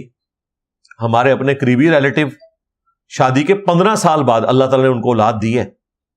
میڈیکل ٹیسٹ سب کچھ ٹھیک تھے، نہیں ہو رہی تھی. جب ہوئی ہے اولاد تو اللہ تعالیٰ نے پھر 3 بیٹے دے دیے یک کے بعد دیگرے. تو یہ اللہ کی مرضی ہے. سورہ شورا میں ہے اللہ جسے چاہتا ہے بیٹے دیتا ہے، جسے چاہتا ہے بیٹیاں دیتا ہے، جسے چاہتا ہے دونوں دیتا ہے، جسے چاہتا ہے بے اولاد رکھتا ہے. نبی اسلام کی ساری بیویاں بے اولاد ہیں سوائے سیدہ ختیجہ کے، یا ایک ماریہ قبطیہ سے حضرت ابراہیم پیدا ہوئے. سیدہ عائشہ کی اولاد نہیں ہوئی. کیا ان کی خواہش نہیں تھی؟ اللہ کی مرضی. ان کو تو ضرورت بھی تھی، انہوں نے اکیلے زندگی گزاری ہے یار. آپ ذرا ان کے غم کا اندازہ کریں. اکیلی عورت 47 ایئرز تک حضور کی وفات کے بعد 47 سال اس حجرے میں رہی ہیں اکیلے بالکل. اللہ ایک بیٹی یا بیٹا دے دیتا کہ چلے ان کا سہارا بن جاتا، لیکن نہیں. جوانی میں بیوہ ہوئی ہیں اور اتنی تکلیف کاٹی ہے تو جنت میں حضور کی بیوی ہونا ڈیزرو کرتی ہے نا. قربانی دی ہے بھائی. امہات المومنین میں سے اس لیے شامل ہوئی نا کہ اللہ نے ان سے قربانی بھی پھر اس بڑے لیول کی لی ہے. اگر کسی نے کالا جادو کروایا اور ہمیں شک ہو، شک کیا آپ کو یقین بھی ہو تب بھی کوئی اس طرح بتا نہیں سکتا بھائی. آپ بعض اوقات کسی کے اوپر اس طریقے سے گمان کر اس میں کچھ نکال نہیں آپ سکتے. علاج کروائیں مرش پر دم کر کے. جی کوئی بھی طریقہ اڈاپٹ کریں جس میں شرک نہ ہو آپ کر سکتے ہیں. وہ صحیح مسلم میں حدیث ہے زمانہ جاہلیت کے دم مجھ پہ پیش کرو، اگر ان میں شرکی الفاظ نہیں تو کرتے رہو. وقتی طور پر کسی نوکری کے لیے داڑھی کٹوا سکتے ہیں اگر گنجائش ہو. جی کٹوا سکتے ہیں، منڈا نہیں سکتے. چھوٹی چھوٹی رکھ لیں کیونکہ وہ بھی جائز ہے. مٹھی رکھنا افضل ہے. وراثتی انتقال کے لیے ماموں سے والدہ کا حصہ لینے کے لیے قانونی کارروائی کرنی چاہیے. جی کریں نا جی. اگر لڑائی جھگڑے کی وجہ سے اللہ پر چھوڑ دینا چاہیے. نہیں جی نہ چھوڑیں، لیں. اللہ پہ کیوں چھوڑ رہے ہیں؟ وکیل چھوڑیں اس کے اوپر، اور ایسا وکیل چھوڑیں کہ اسے بتائیں کہ اگر تو نے جائیداد میرے ماموں سے نکلوا لی تو 25% تیرا. مودی ہڈیاں چوں کاٹ لے گا. یہ کئی جو امیر لوگ ہیں نا وہ کرتے ہیں کہ ایک بڑا سا وکیل ہائر کرتے ہیں، اس کو کہتے ہیں جی یہ جائیداد میں نے لینی ہے، آدھی تیری ہے. وہ کہتے ہیں جی مسئلے کو نہیں، جج کر لیں گے. لیکن جائز ہونا چاہیے، ناجائز نہیں. جائز. مرے ہوئے یزید کو برا کہنا اور گالی دینا تو بہت آسان ہے. یزید ہر دور میں پائے جاتے ہیں. آپ ہر دور حکومت میں اپنے وقت کے یزید کی حمایت کرتے ہیں. یار میں نے خان صاحب کی اگر حمایت کی تھی جن کو آپ یزید کہہ رہے ہیں تو وہ اس لیے نہیں کی تھی کہ ان کے غلط کاموں کو میں نے ٹھیک کہا تھا. انہوں نے UNO میں اچھی تقریر کی، میں نے ان کی حمایت کی. میں تو انہیں یزید نہیں سمجھتا تھا. آپ کے نزدیک ہوں گے وہ، اور تھے بھی. مخالفین کے لیے تو یزید ہی تھے نا. وہ مولانا فضل الرحمان نے نہیں کہا تھا اپنے آپ کو حسین اور ان کو یزید. اسی طریقے سے توہین مذہب کا جب الزام لگا تو میں نے ان کا دفاع کیا. تو اس کا یہ مطلب نہیں تھا کہ میں نے یزید کا دفاع کیا، میں نے ایک مسلمان بھائی کا دفاع کیا. اسی طریقے سے آج بھی اگر کسی پہ توہین مذہب کا الزام لگے گا تو میں اس کا دفاع کروں گا. باقی اگر آپ اپنی مرضی سے کسی کو حسین اور یزید ڈکلیئر کرتے ہیں تو نہ تو ہم آپ کے بنائے ہوئے حسین کو حسین مانتے ہیں، نہ آپ کے بنائے ہوئے یزید کو یزید مانتے ہیں. اصول اور مبادی کے اوپر بات کرتے ہیں. ٹھیک ہے جی. تو یہ کوڈ ورڈز میں لکھا ہوا ہے. پتہ نہیں کیا آپ اپنی اس حمایت کو جو اکثر آپ کے بیانات میں ہوتی ہے اللہ کے حضور جواب دے پائیں گے؟ دیکھیں جی میں نے تو پورے اخلاص کے ساتھ خان صاحب پہ جب قاتلانہ حملہ ہوا ان کا دفاع کیا، اسلاموفوبیا کے حوالے سے جو ان کی خدمات تھیں. امید ہے اللہ تعالیٰ مجھے معاف کرے گا. میں نے تو پوری ایمانداری سے کیا ہے. میں تو مطلب ان کو یزید نہیں سمجھتا. آپ مجھ سے کیوں کہلوانا چاہ رہے ہیں؟ سمجھ رہے ہیں نا میں کیا کہہ رہا ہوں؟ جب تک یہ نہیں آپ کو سمجھ آئے گی نا تو اگلی باتیں آپ کو سمجھ نہیں آ سکتی. ہم ادھر ہی کھڑے ہیں بھائی جہاں پہلے کھڑے تھے اللہ کے فضل سے. آپ تازہ تازہ نظریاتی ہوئے ہیں. تو دیکھیں میں نے آپ کے گرو کو بلایا ہوا ہے نا، عمران ریاض کو. اس کو میں نے ویڈیو میں 12 مثالیں بھی دے دی تھی. تو پتہ ہے اس نے کیا کیا؟ اس نے کہا PTA والے جواب دیں، میں کیوں دیں وہاں. اس کو پتا تھا کہ ان باتوں کا جواب نہیں ہے. تو یہ بھائی یزید اور حسین والی ٹرمز نہ یوز کیا کریں. حسین ابن علی کہاں اور آپ کے حکمران کہاں. یہ لوگ جب حکومت میں ہوتے ہیں مخالفین کو جیلوں میں ڈالتے ہیں، ٹھیک ہے، بعد میں کہتے ہیں میری یہ بھی غلطی، میری یہ بھی غلطی. تو بھائی اب بھی جو کر رہے ہیں یہ بھی بعد میں کہہ لیں گے نا ان کی غلطی ہے. میرا کیا لینا دینا؟ میں تو نہ ان کے ساتھ ہوں نہ ان کے ساتھ ہوں. جو غلط چیز ہے اس کو غلط کہتا ہوں. میں 2018 کے الیکشنز کو بھی غلط سمجھتا تھا، 2024 کے الیکشنز کو بھی غلط سمجھتا ہوں. اب اس میں سے آپ نے نکالنا کیا ہے؟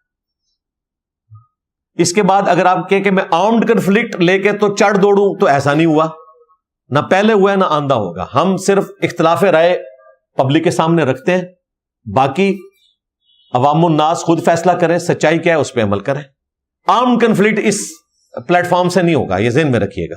ہمارا یہ کام نہیں ہے کہ ہم نے ریٹ آف دی گورنمنٹ کو چیلنج کرنا ہے، بالکل نہ یہ آئین کے تحت درست ہے، نہ قرآن و سنت کے نزدیک یہ چیز درست ہے. آپ نے مجھے دیکھا کہ بھئی کبھی میں مولانا فضل الرحمان کے دھرنے میں شامل ہو کے تو میں نے عمران خان کو گالیاں نکالی ہوں، تو اب میں پی ٹی اے والوں کے ساتھ مل کے تو نون لیگ کو گالیاں کیوں نکالوں بھائی؟ نہ میں اس وقت نکالتا تھا نہ اب نکالتا ہوں. اور دیکھیں کتنا جھوٹ بولا عمران ریاض نے میرے بارے میں کہ جب خان صاحب اتارے گئے تو یہ خلاف ہو گیا. حالانکہ خان صاحب کے حق میں میری جتنی باتیں ان کے اتارے جانے کے بعد کی ہیں. جو وہ کعبے کی چھت والا بیان تھا وہ بھی ان کے اتارے جانے کے بعد ہے. میں نے ایک ڈیٹ دکھائی، اسی تو بھاگا ہوا ہے نا. وہ کہہ رہا ہے میں پاکستان آؤں گا تو بات کروں گا. پوری دنیا سے آن لائن بیٹھ کے بات کر رہا ہے. مجھ سے بھی کر لے بھائی اگر سچا ہے. اسے پتا ہے کہ اس نے غلط بیانی کی ہوئی ہے. میری امی ایک عورت کے پاس جاتی ہیں جو نیک خاتون ہے، وہ لوگوں کے گھر کے حالات بالکل ٹھیک بتا دیتی ہیں. اچھا، جو ان کے گھر میں چل رہے ہوتے ہیں، ظاہر ہے وہ آپ کی امی سے ہی آدھی باتیں پوچھ لیتی ہوں گی نا، بار بار آزمایا ہے، یہ ٹھیک ہے اور چھڑ دو، بتا دیتی ہیں حالات. آپ ان کو شستہ انگریزی کے اندر شیکسپیئر کا کوئی ایک ناول اس کا کچھ حصہ بتائیں. اگر انہوں نے دنیاوی تعلیم حاصل نہیں کی تو ان کو بتائیں کہ لکھے پڑھ، ویکھ کے پڑھ کے دسے کوئی منو. اور میرا فارمولا تو چھڑ دو، وہ تک جنہوں انگریزی آندی ہے وہ نہیں پڑھ سکتا جو تک انہیں میکینیکل انجینئرنگ نہیں کی تھی. یہ میرے بھائی ہوتا ہے کہ یہ عورتیں، بعض عورتیں ہر جگہ بی بی سی لندن بنی ہوئی ہوتی ہیں، ان کے پاس آ کے سارے ان کو رپورٹ کرتے ہیں، یا وہ پھرتی رہتی ہیں، وہ ساری خبریں اکٹھی کرتی ہیں تو ان کو خبریں پہنچ جاتی ہیں. اس طرح کی بڑی آنٹیاں جو ہمارے محلے میں بھی موجود ہیں، ہر محلے میں ہوتی ہیں. اکثر لوگ انشاءاللہ کو انشاءاللہ لکھتے ہیں. آپ نے بھی ویسے غلط لکھا ہے، انشاءاللہ نہیں ہے، یہ انشاءاللہ ہے. لوزامو لکھا تو آپ نے بھی غلط ہوا ہے. انگریزی میں بھی آپ لوگ غلط لکھتے ہیں. یہ مد ہے جس کو 5 الف تک کھینچا جائے گا، آپ نے مد نہیں ڈالی ہوئی. صرف یہ ان والا فرق نہیں ہے. تو میرے بھائی کوئی فرق نہیں پڑتا، یہ اردو میں لکھا جا رہا ہوتا ہے. جس طرح آپ اردو کی چیزیں رومن انگریزی میں جب لکھتے ہیں تو ہم آپ کو اعتراض کرتے ہیں کہ آپ نے یہاں کیوں ڈال دیا، ادھر کے کیوں ڈال دیا. آپ کتاب کو کیوں سے لکھیں یا کے سے لکھیں کوئی فرق نہیں پڑتا، کتاب ہی لوگ پڑھیں گے کیونکہ وہ زبان ہی الگ ہے. ہاں عربی میں جب لکھا جائے گا پھر اس طرح. اب مجھے بتائیں، محمد عربی کا لفظ ہے نا، لیکن ہم اسے غلط پڑھتے ہیں محمد. محمد تو لفظ ہی نہیں ہے، یہ لفظ ہے محمد. ہا بھی نکالنا ہے اور میم پہ تشدید بھی کرنی ہے. تو کون ایسے بولتا ہے محمد؟ اردو میں ہم محمد بولتے ہیں. علی تو لفظ ہی نہیں ہے، علی ہے، عین کے ساتھ ہے. تو اس طرح نہیں ہوتا بھائی، یہ جذباتی باتیں ہوتی ہیں. اردو اور عربی کا فرق ہوگا. جو الفاظ عربی سے اردو میں مستعمل ہو چکے ہیں اب وہ اردو زبان کا حصہ ہیں، ان کو جب بولا جاتا ہے تو وہ اردو میں بولے جا رہے ہوتے ہیں. ان کے لیے آپ پھر ان چیزوں کا خیال نہیں رکھیں گے. ابراہیم علیہ السلام نے موت کا خوف نہ کھایا اور آگ میں کود گئے. جی کوئی نہیں کودے، جی بالکل جھوٹ بول رہے ہیں آپ. ان کو آگ میں پھینکا گیا، بے خطر کود پڑا. آتش نمرود میں عشق، شاعری تک تو یہ بات ٹھیک ہے، لیکن اس کا بڑا غلط رزلٹ لوگوں نے نکال لیا ہے صوفیاء نے کہ اللہ کی محبت میں کود پڑے. کودتا کوئی نہیں ہے، آگ میں کودنا حرام ہے. ابراہیم علیہ السلام نے حرام کام نہیں کیا، ان کو پھینکا گیا ہے آگ میں، کودے نہیں ہیں وہ. پھر جب مصر کے بادشاہ نے ان کی بیوی پر غلط نظر رکھی تو پھر انہوں نے موت کے خوف سے جھوٹ کیوں بولا؟ ہاں یہ تو بزرگان دین سے پوچھنا چاہیے نا، جو نگاہیں مار کے تو جلا کے راکھ کر دیتے تھے. ہاں تو بھائی آپ کی تو بات ویسے ہی ختم ہوگی، انہوں نے آگ میں کودے ہی نہیں ہے. تو دونوں جگہ انہوں نے وہی بیہیو کیا جو ایک انسان کو کرنا چاہیے. وہ تو اللہ نے انہیں مرزانہ طور پر بچا لیا، انہوں نے اپنی جان پیش کر دی تھی، خود نہیں کودے. ان کو زبردستی آگ میں پھینکا گیا. اگر اللہ چاہتا تو وہ شہید ہو جاتے, اللہ نے بچا لیا. کوشش تو وہاں بھی انہوں نے کی ہوگی بچنے کے لیے, جس طرح یہاں پہ کوشش کی. وہاں پہ کوشش کارگر نہیں ہوئی, وہ بادشاہ اڑا رہا. یہاں پر انہوں نے ایک ہیلا اڈاپٹ کیا جس کی وجہ سے وقتی طور پر ان کی بیوی بچی, لیکن پھر بھی اس نے ہاتھ بڑھانے کی کوشش کی, اللہ تعالیٰ کی غیبی مدد آ گئی.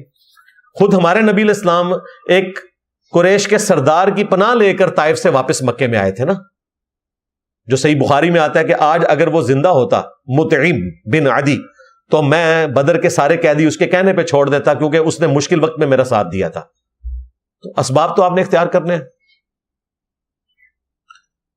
المستدرک للحاکم کی 3437 میں آیا کہ آدم علیہ السلام نے کہا مجھے حوا نے بہکایا, اور یہی بات کرسچینٹی میں. جی سیدہ حوا نے مشورہ دیا, یہ تو بخاری میں بھی موجود ہے, بہکایا نہیں ہے, اس ذہن میں رکھیے گا. مشورہ دیا, اس کے بعد جو کچھ کیا انہوں نے اپنی مرضی سے کیا. اگر اما حوا نے مشورہ دیا تھا تو آدم علیہ السلام اس مشورے کو ریجیکٹ کر سکتے تھے نا, کوئی زبردستی تو نہیں کروائی. مرد حاکم ہے, اسی لیے قرآن میں تسنیہ کے صیغے آئے ہیں. ان دونوں نے نافرمانی کی, ان دونوں نے یہ کیا, ان دونوں نے, کیونکہ دونوں شامل تھے. لہذا یہ کہنا کہ عورت کو کرس کیا جائے اس پوائنٹ آف ویو سے کہ اس نے حضرت آدم علیہ السلام سے غلطی کروائی, نہیں, حضرت آدم علیہ السلام نے اپنی مرضی سے غلطی کی, ٹھیک ہے, اور اللہ تعالیٰ نے ان دونوں کی غلطی معاف بھی کر دی. جو لوگ آئی بروز بیٹ سے صاف کرواتے ہیں کیا وہ جائز ہے؟ بیٹ سے یعنی یہاں سے کیوں کرواتے ہیں وہ صاف؟ اگر تو بہت زیادہ گھنے ہیں, نارمل سے بالکل ہٹ کے ہے تو ٹھیک ہے, وہ اتنے صاف کروا لیں کہ جو نارمل لگے. اگر اس طرح ہزاروں لوگوں کے ہوتے ہیں, بیٹ سے تو میرے بھی ملے میں, اب میں کیونکہ میں نے یہ کرنے صاف نہیں, یہ تو ہزاروں لوگوں کے ایسے ہوتے ہیں, لیکن بعض کے بالکل ایسے سیدھے ہو گئے ہیں, وہ تھوڑی سی شیپ دینا چاہتے ہیں, چاہے مرد یا عورت دے سکتے ہیں. اگر روٹین سے ہٹ کے, اگر روٹین میں ہزاروں لوگوں کے ایسے ہی ہوتے ہیں, لیکن آپ کہیں فلاں دے بڑے سونے نے, میں اس طرح دے کرنے نے, نہیں, وہ پھر تخلیق کو بدل رہا ہے. کیا مرد حضرات اپنے جسم کے بال لیزر یا کسی اور طریقے سے صاف کروا سکتے ہیں؟ غیر ضروری بال صاف کروا لیں, اور کون سے آپ نے صاف کروانے ہیں؟ زنانی بڑھنا ہے تو اسی اللہ سے بندے ہو. یہ بالوں کے بڑے فائدے ہیں. اگلے دن وہ ایک پوسٹ آئی بھی تھی کہ ان بالوں سے آپ یعنی اتنی نفرت کر رہے ہوتے ہیں, کئی بار جو یہ مچھر بیٹھے ہوتے ہیں ان کا ڈنگ نیچے تک نہیں پہنچتا بالوں کی وجہ سے, وہ بالوں کے اوپر ہی رہ جاتے ہیں, ان کی وہ سونڈ اتنی لمبی نہیں ہوتی کہ نیچے تک پہنچ سکے. اور اس کے کئی ایک فائدے ہیں بھائی. میں ایزی پیسہ کا کام کرتا ہوں, کچھ ایسے گاہک میرے پاس آتے ہیں جو مجھ سے پیسے لگوا کر جوا کھیلتے ہیں, کیا اس کا گناہ؟ اگر تو آپ کو کہتے ہیں ہم جوئے کے لیے ہیں تو پھر آپ نہ ان کو دیں. ویسے آپ کو کیا پتا ہے کہ وہ جوا کھیلیں گے یا نہیں کھیلیں گے, اس کا وبال ان کے اوپر ہوگا, آپ کے اوپر وبال نہیں ہے. موت کے بعد جب اٹھایا جانا ہوگا کس طرح ہوگا؟ کیا جیسے ہندو مذہب میں دوبارہ جنم ہوگا؟ جی ان کا تو عقیدہ ہی بالکل ڈیفرنٹ ہے. وہ کہتے ہیں اس دنیا میں کئی جنم ہوتے ہیں, یہی انسان ہوگا جس کو اللہ تعالیٰ پیدا کر لے گا. قیامت والے دن سب ایک دوسرے کو پہچانتے ہوں گے, باقی آخرت کا دن ایسا ہوگا کہ پہچاننے سے انکار کریں گے, ادروائز پہچانتے تو ہوں گے. جنت میں جا کے باقاعدہ دنیا کو یاد کیا کریں گے. قرآن میں واقعات آئے ہیں اس طرح کے. راولپنڈی عیدگاہ شریف میں پیری مریدی کا سلسلہ ہے, وہاں پر دربار کے سامنے سر جھکا کر لوگ, ہر جگہ اس طرح یار, ایک کو کیوں سنگل آؤٹ کر رہے ہیں؟ تو اس میں سے مجھ سے تو آپ نے کچھ نہیں پوچھا. جائز ہے جی؟ کوئی جائز نہیں ہے جی سر جھکانا. نبی اسلام نے فرمایا جس نے میری سنت کو چھوڑا اس کا مجھ سے تعلق نہیں. تو کیا نماز کی سنتیں چھوڑنے پر بھی گناہ ہوگا؟ جی اس سنت کا نہیں ہے. نبی علیہ السلام نے جو سنت کا ذکر کیا وہ طریقے کی بات کی, جو میں نے طریقہ بتایا اس کو چھوڑنا. تو جو نبی علیہ السلام نے طریقہ فرض کے طور پر بتایا اس کو تو آپ نہیں چھوڑ سکتے. جو آپ نے خود ہی ایسا بتایا کہ اسے چھوڑو بھی تو کوئی حرج نہیں. جس طرح عصر کی پہلی 4 سنتیں تو وہ بھی ہیں نا, تو وہ نبی علیہ السلام نے نفلی عبادت کے طور پر تعلیم فرمائی. اس کا نام ہی ہے نفل. نفل کا مطلب ہوتا ہے اضافی. تو یہ جو کہا گیا نا سنت میری چھوڑی, اس سے مراد ہے میرا طریقہ, یعنی جو نبی علیہ السلام نے فرض پڑھنے کا طریقہ بتایا اس طریقے کو چھوڑ دینا. جیسے روزہ رکھنا ہے اس طریقے کو چھوڑ دینا, جیسے حج کرنا ہے ویسا حج نہ کرنا. یہاں سنت سے مراد طریقہ ہے. اس پہ میری ویڈیو ریکارڈ ہے, سنت چھوڑنے والے پر لعنت. 3 طرح کی سنتیں وہ میں نے اس میں بتائی ہیں. نبی علیہ السلام کی مسند احمد اور ابو داؤد میں باقاعدہ حدیث ہے کہ اگر آگ کا کنگن پہننا چاہتے ہو تو سونے کا پہنو مگر چاندی کو جیسے مرضی استعمال کی. بات چاندی کا کنگن جائز نہیں میرے بھائی, عورت پہن سکتی ہے, مرد کے لیے نہیں ہے. مصنف ابن ابی شیبہ میں ہے کہ اگر کوئی لوڈو بغیر جوئے کے کھیلے, جی چوسر جو ہے نا وہ اسی کو کہا جاتا تھا بھائی, بغیر جوئے کے کھیلے. اس کی مثال ایسے ہے جیسے خنزیر کا تیل ہاتھ سے, تو اس طرح کی کوئی حدیث ہمارے علم میں نہیں ہے کہ اس قسم کے کوئی الفاظ ہوں اس میں. وہ جوئے کے طور پر ہے. لوڈو تو اس زمانے میں آپ کو پتا ہے کہ لوڈو ہے بھی تھی کہ نہیں. لوڈو کی تاریخ کس کے پاس ہے, کس گیم کو وہ لوڈو کہہ رہے ہوتے تھے. لوڈو تو خیر لفظی انگریزی زبان میں استعمال ہوتا ہے, وہ چوسر ہے. جوئے ہی حرام ہے بھائی. قرآن و سنت کی روشنی میں گائیڈ کریں. آئی سی یوز میں نوجوان مریض یہ وینٹیلیٹر پہ جو ہوتے ہیں کیا کریں؟ ہاں جی کر سکتے ہیں, بس صرف لکھیں آرگن ڈونیشن کا معاملہ. جی آرگن ڈونیشن جائز ہے. ویڈیو اس پہ ریکارڈ ہے. علی بھائی اکیڈمی میں آپ کی تصویر لگی ہیں, کیا یہ صحیح ہے؟ میری کوئی تصویر نہیں لگی, یہ تو تھم نیل ہے. میری تصویر ہوتی تو آپ کو وہ محمد علی جناح کی طرح بڑی سی تصویر لگی ہوئی نظر آتی. اگر کہیں ہے تو یہ تھم نیل ہے, آپ کو اٹریکٹ کرنے کے لیے باقاعدہ اس میں لکھا ہوا ہے. تو یہ میری تصویر نہیں ہے, یہ تھم نیل ہے. پہلے تو اپنی کلیریفیکیشن اس حوالے سے میں کر دوں, ویسے تصویر نہیں لگائی جا سکتی. شیخ بن باز نے کہا کہ بہت سارے مسلمان پر واجب ہے کہ وہ اسے مٹا دیں. بالکل میں ساتھ ہوں. جو بھی تصویر تعظیم کے لیے کہیں پر لٹکائی جائے اس کو مٹا دینا چاہیے, اتار دینا چاہیے. بالکل. ہمارے ایک اسٹوڈنٹ نے اپنے ہاتھ سے میری تصویر ڈاکٹر اسرار صاحب کی, مولانا اسحاق صاحب کی بنا کے پوری فریم لا کے اکیڈمی میں گفٹ کی تھی کئی سال پہلے. وہ میرے گھر کے جو کوڑا دان والی جگہ آپ سمجھ لیں نا, کوٹری میں جہاں پہ سارا آپ نے کوڑ کباڑ رکھا ہوتا ہے, اس کے بھی کسی کونے میں پڑی ہے. وہ مجھے ڈھونڈنے سے بھی نہیں ملے گی, حالانکہ اس نے بڑی محبت سے بنا کے دی تھی. اگر میں دنیاوی پیشوا ہوتا تو یہاں آپ کو لگی ہوئی نظر آتی, یا میرے گھر میں لگی ہوئی ہوتی. میرے گھر میں بھی میری کوئی تصویر نہیں لگی ہوئی. یہ تھم نیل ہے بھائی, اس کو تصویر نہ کہیں. اس کے ساتھ پورا لائیو سیشن جوائن کرنے کا طریقہ لکھا ہوا ہے.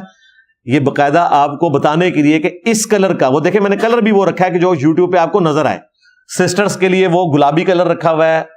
پہلے 2 کلر جو ہیں وہ گولڈن آپ کو نظر آ رہے ہیں, نیچے بلو ہے اور ایک گرین ہے.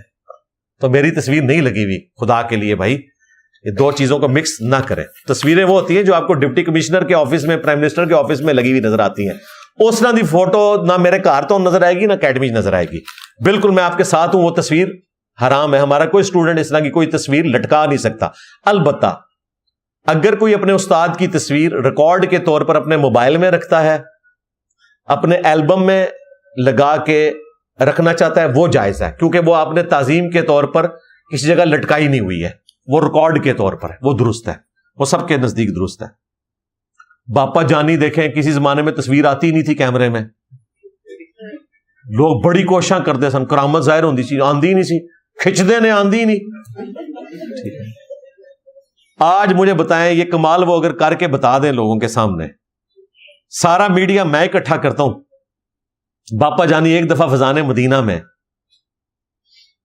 کھڑے ہوں اور کہیں جی کیمرے مارو, دیکھو میری فوٹو آندی نہیں ہے ریکارڈ, یقین کرو پوری دنیا جڑی ہے نا وہ بریلوی ہو جائے گی, صرف پاکستانی نہیں. اس طرح کا کمال دکھا دے. سب کہانیاں بنی ہوئی ہیں بھائی. آخری پرچی,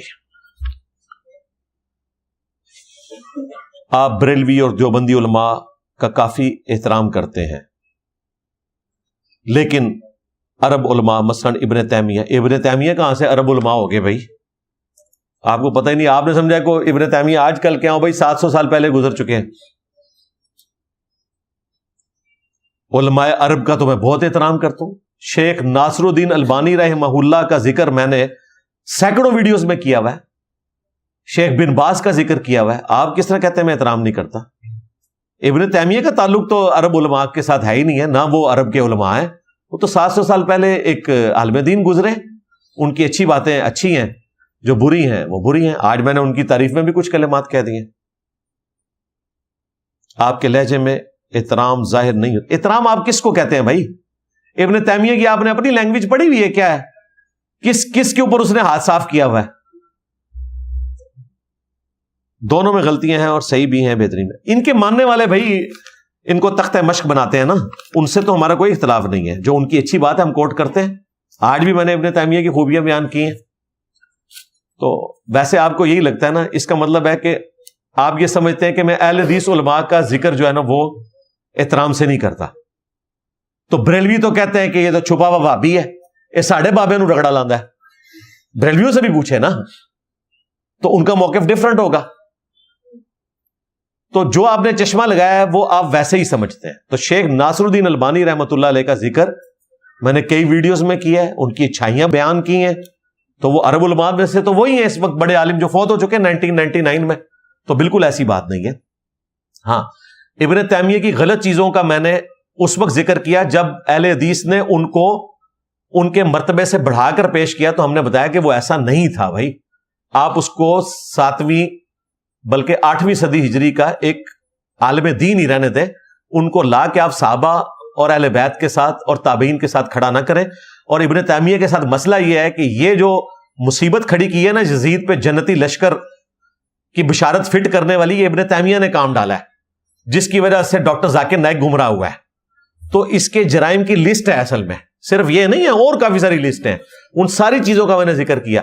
یہ مردوں کی سماعت کا قائل ہے. اہل حدیث کہتے ہیں مردے سننے کا عقیدہ رکھنا شرک ہے, اور ابن تیمیہ قائل ہے اس کا. جب میں نے بتایا ان کا نہیں یہ تو اختلافی مسئلہ ہے, یعنی میرے دنیا میں چھوڑے جانے سے پہلے مردے سنتے ہیں شرک ہوتا تھا. جب میں نے بتایا ابن تیمیہ قائل ہے تو شرک ہونے ختم ہو گیا. تو اس کا مطلب ہے کہ حنفی امام ابو حنیفہ کے مقلد ہیں اور اہل حدیث ابن تیمیہ کے. میرے نزدیک مردے سنتے ہیں یہ شرک نہیں ہے, عقیدہ بدعت کے اوپر مبنی ہے. ہاں جہاں سنتے ہیں وہاں ثابت ہے. لیکن ابن تیمیہ کو جو بڑھا چڑھا کے انہوں نے پیش کیا تو میں نے ایکسپوز کیا. یہ گلے پھاڑنے والے 2 مولویوں نے مروایا ابن تیمیہ کو. میں نے تو کہا نا میں نے آپ کے ہینڈلرز کو پکڑنا ہے. اگر کوئی دعوت حق کو نقصان پہنچائے گا میں سیدھا وڈیا ہوتے ہاتھ پاواں گا. اوے اودی اولاد ہو ہوتے ایسی جے. تو وہ ذاتی دشمنی نہیں ہوتی ہے, دین کے اس میں ہوتی ہے. باقی لعنت کسی پہ نہیں بھیجی. مجھے بتائیں کیا اہل حدیث جو ہیں احمد صاحب بریلوی صاحب کی عزت کرتے ہیں؟ امام احمد صاحب بریلوی کہتے ہیں. میں تو امام احمد صاحب بریلوی بھی کہتا ہوں, امام ابن تیمیہ بھی کہتا ہوں. تو مجھے کس چیز کا تانا دیا جا سکتا ہے؟ تم خود دوسروں کے اماموں کو کالا حضرت کہو. اعلی حضرت کو کالا حضرت کہتے ہیں وہاں بھی. احسان اللہ ظہیر صاحب نے کتاب میں لکھا ہے رنگ کالا تھا اور پہنگے سن, روٹی نظر نہیں سی آندی. یہ انہوں نے باقیوں کا احترام کیا ہے. ہم نے تو کبھی اس طرح کی کوئی بات کسی کے بارے میں نہیں کی ہے. حالانکہ یہ حیران کن بات ہے کہ آج تک جتنے بھی مفتی اعظم سعودیہ بڑے نے سارے ہی اخت محروم نے. انہوں نے بھی تکنا چاہیے کوئی سوڑا جا بندہ تھا کہ یار مفتی اعظم بڑھاؤ. اور لوگ لاندے نے ایک پاسے امام خمینی دی تصویر, پھر خامنائی صاحب دی کہندے نے شیعہ دے علماء ویکھو تے سنیاں دے ویکھو سارے ہی کانے جے. وہ اللہ نے ان کے ساتھ وہ ایک بیماری آئی تھی وہاں پہ نا, وہ سارے ایک دفعہ ان کی نظریں ضائع ہو گئی تھی. لیکن دنیا میں چیزیں دیکھی جا رہی ہوتی ہیں نا کہ سارے ہی آپ کو نبینے ملے ہیں, چن کے آپ نے وہ مفتی اعظم بناتے گئے وہ کہتے ہیں علم کی بنیاد بنائے, وہ ایک علیحدہ چیز ہے. لیکن لوگ اس طرح کی چیزیں دیکھیں. تو میں نے تو کبھی نہیں کہا. ہم علم کی قدر کرتے ہیں, اللہ کا شکر ہے. میں نے بن باز کے کئی فتوے پیش کیے, البانی کے پیش کیے, ابن تیمیہ کے پیش کیے. تو یہ بات ہے. رے بریلوی دیوبندی آپ کہہ رہے ہیں میں احترام کرتا ہوں, تو یار یہ مجھے سرٹیفکیٹ علماء عرب سے لکھ کے دے دو کہ میں بریلوی اور دیوبندی علماء کا احترام کرتا ہوں. میرے لیے تو اس سے بڑی ڈگری کوئی نہیں ہے. میں مفتی طارق مسعود صاحب کو بھی دکھاؤں گا, میں سعد رضوی صاحب کو بھی دکھاؤں گا, دیکھیں مجھے علماء عرب نے سرٹیفکیٹ دیا کہ میں آپ کے بڑے علماء کا احترام کرتا ہوں. تو پھر تو ہمیں پتہ لگ جائے گا میں کنہ کے احترام کرنا. ہیومن ڈگنیٹی میں احترام کرتا ہوں, سب کو مولانا اور صاحب کہتا ہوں. باقی یہ احترام کوئی نہیں ہے کہ میں ان کو رضی اللہ عنہ یا علیہ السلام کہنا شروع کر دوں, وہ ہماری معذرت قبول کریں. ٹھیک ہے جی. اچھا میرے بھائیوں, کافی سارے بھائیوں نے بہنوں نے دعاؤں کے لیے کہا ہے. اینڈ پہ وسیلہ اور توسل کے طور پر ہم دعا بھی کر لیتے ہیں. اللہم انی اسألک بانک انت اللہ لا الہ الا انت الاحد الصمد الذي لم يلد ولم يولد ولم يكن له كفوا احد وإلهكم إله واحد لا إله إلا هو الرحمن الرحيم الف لام میم اللہ لا الہ الا هو الحی القیوم اللہم صلی علی محمد وعلی آل محمد ربنا آتنا فی الدنیا حسنہ وفی الآخرة حسنة وقنا عذاب النار رب ارحمہما کما ربیانی صغیرا ربنا هب لنا من ازواجنا وذرياتنا قرة اعین واجعلنا للمتقین اماما اللهم اغفر لحينا وميتنا وشاهدنا وغائبنا وصغيرنا وكبيرنا وذكرنا وأنثانا اللهم من أحييته منا فأحيه على الإسلام ومن توفيته منا فتوفه على الإيمان۔ اے اللہ، جن جن بھلائیوں کا سوال تیرے محبوب صلی اللہ علیہ وآلہ وسلم نے تجھ سے کیا، ہمارے حق میں، ہمارے ماں باپ کے حق میں، ہمارے بیوی بچوں کے حق میں، ہمارے رشتہ داروں کے حق میں، تمام مسلمانوں کے حق میں قبول و منظور فرما، اور جن جن چیزوں کے شر سے تیرے محبوب صلی اللہ علیہ وآلہ وسلم نے تیری پناہ طلب کی، ہم تمام مسلمانوں کو ان چیزوں کے شر سے اپنی پناہ عطا فرما۔ اے اللہ، خصوص بالخصوص فلسطین کے مسلمان، کشمیر کے، یمن میں، عراق میں، شام میں، افغانستان میں، ایران میں، پاکستان میں، جہاں کہیں کس پرسی کی زندگی گزار رہے ہیں، غیب سے ان کی عزت، آبرو، جان و مال کی حفاظت فرما۔